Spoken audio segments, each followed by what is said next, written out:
could have envisaged it as we got towards half time, and does, and Sunderland win 2-1. You can feel the team spirit at the minute. They are always involved, and they know that they have the quality to score. Don't give up, and when you have the opportunity, you can score. So for the team spirit, I think this kind of experience is very useful for the future. Bit more from Regis Lebris to come. You'll hear from Mundell as well, and a few more thoughts from Barnsley too. First, let's get the Kieran Brady verdict on the game last night. a wonderful outcome. I don't think many people could have envisaged it as we got towards half time.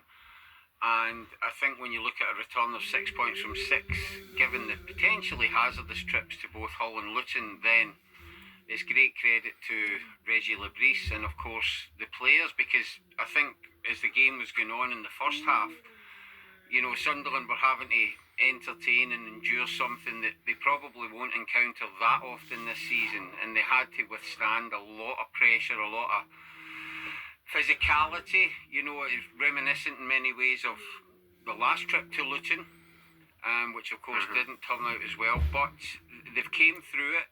And I think 6 points from 6, when I think a lot of fans might have been more content with 4, or would have been content with 4.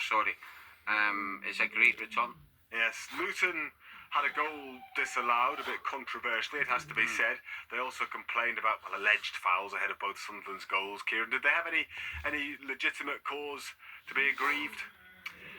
Well, I think certainly the goal that they scored, and which was subsequently disallowed, should have been permitted.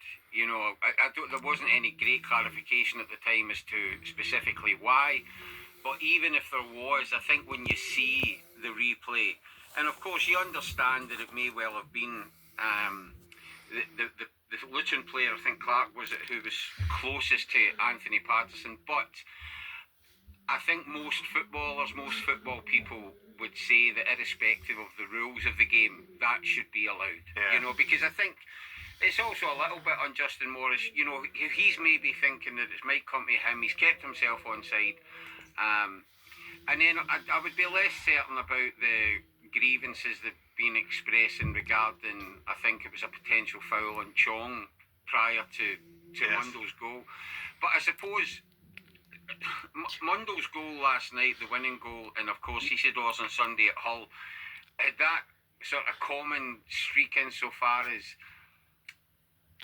there's quite a bit of time elapsed between the alleged indiscretion and the goal materialising. And if the ref doesn't blow the whistle, then it's up to the defending team to try to make sure that they... There were several instances last night. Tom Neal was letting the game run. I mean, he wasn't blowing for pushing and minor trips and things. There was an incident in the second half on the left side of Sunderland's penalty area when one of the Luton attackers was on his knees with the ball between his legs, and Sunderland were trying to, Hume I think it was trying to get the ball clear.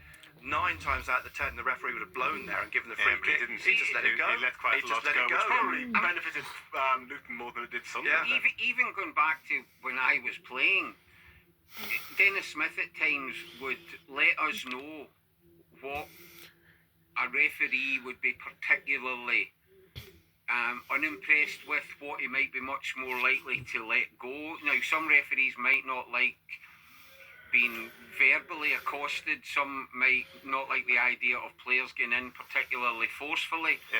But Luton are a big physical side. It's what helped get them to the Premier League, and of all the teams in the Championship, if you're probably going to be less sympathetic to a club and a team and an approach that is quite rugged at times. I mean, watching Carlton Morris, he was I wouldn't say constantly, but he was in the referee's ear a lot, complaining and moaning, and it certainly was after which is a bit ironic. Yeah, well, I mean, fair enough. And sometimes it's counterproductive. But I think sometimes referees just blank it out, and it's a lost cause, because it was clear, as Benno said last night from the start, this referee's not going to give anything. get that into your heads and just get on I'm with it. playing on with that in mind. Okay, well, let's hear a bit more from Régis Lebris, Sunderland's head coach. Once again, a happy Régis after such a tough game. It's very unique, this kind of atmosphere.